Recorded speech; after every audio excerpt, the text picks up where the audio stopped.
Hello my friends, this is Sylvie Curry, Lady of Q, and I'm in my kitchen.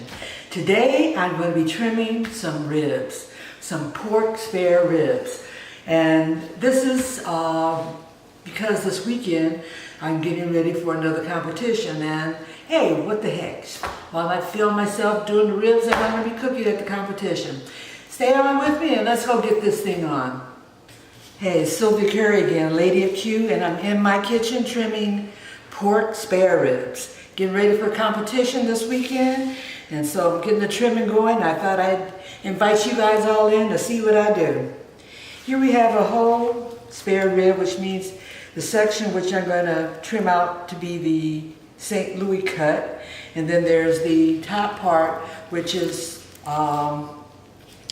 typically the rib tips. So we're looking at this one, and it looks fairly decent.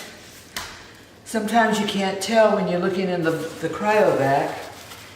You get it home and you say, dang, where'd that come from? Anyway, some of the tools that you need to have available to you when you're trimming: paper towels, number one. Then you need to have your knives, your boning knife, fillet knife. I have scissors, and I have this little spoon just because the end of it is good for getting out the membrane. And then I have a cimeter, which I use because this, there may be hard bones across it, especially this breastbone here. So let's get to going. First thing I'm going to do, this flap. I'm going to trim that off. Don't use it, don't save it. You may want to. But to me it's just not worth the time. So we get that off. Typically I want to make sure that I have 8 bones that I cook. And so I'll do a count. I usually, the first bone I don't use, I typically cut that off. Then I have 1, 2, 3, 4, 5, 6, 7, 8 bones going up. And then I'll cut here on this other side of this 8th bone.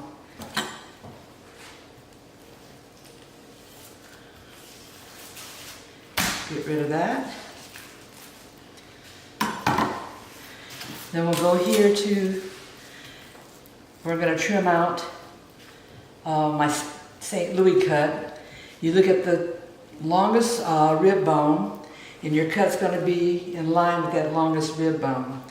Now this breastbone here gets in the way, so I just sort of pre-trim it a little bit to get through it so I know where I am.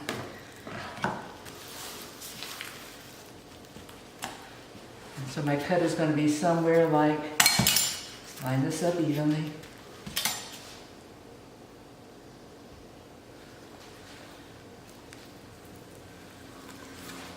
There's my cut. Rib tip off. And that's my St. Louis section that I'm ready to dress up. Okay, I'm going to take off this membrane now, because ordinarily it's easier to get the membrane off on a bone that you're not going to use to start, just in case I tear it or cut it up. So I'm going to get my fingers down in there, get my paper towel,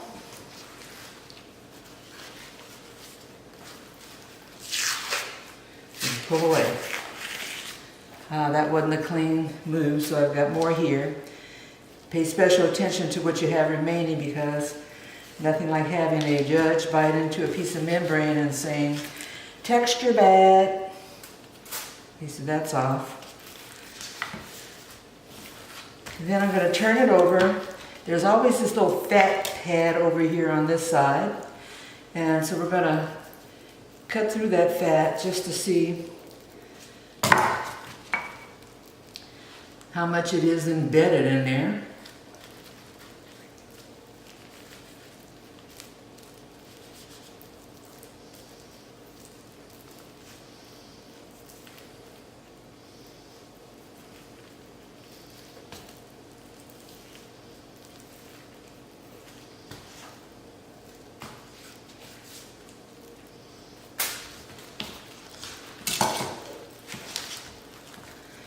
And then now I'm going to look for my my 8 bones. 1, 2, 3, 4, 5, 6, 7, 8. So my slice is going to be here. And I'm cutting as close to the bone I'm taking off as possible.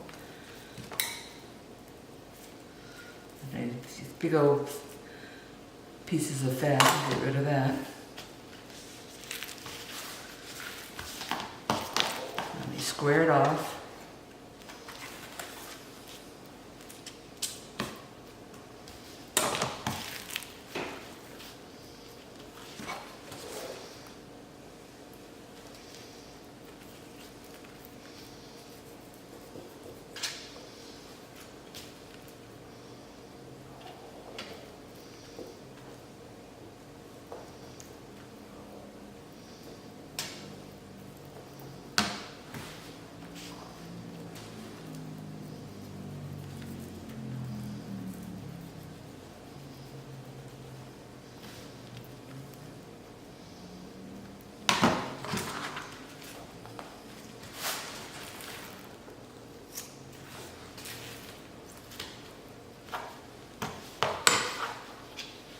And I could also use this little spoon thing to sort of scrape off that fat that's in there.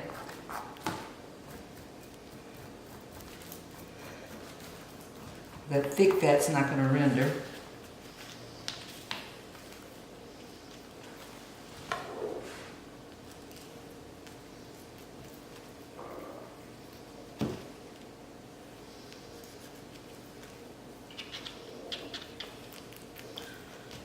Okay.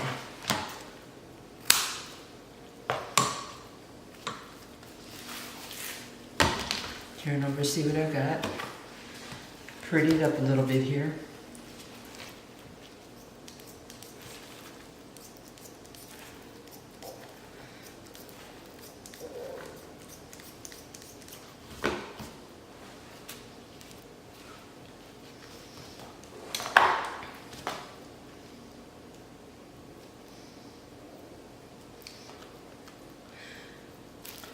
Going back to what I said about having 8 bones cooked, the reason for that being that typically these end 2 bones are going to be your tasters, and then the ones you're going to be turning in are the 6 in the middle.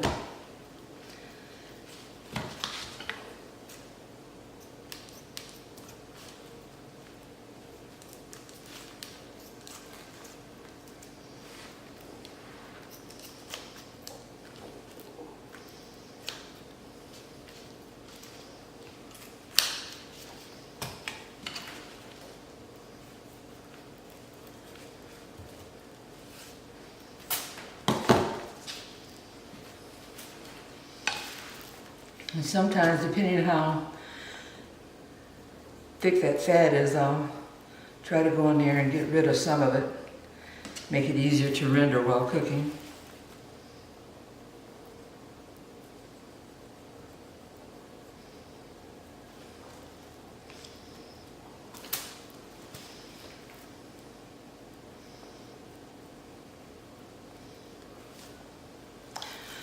Though fat is your friend, it can also be a hindrance and a good cook if it doesn't render properly.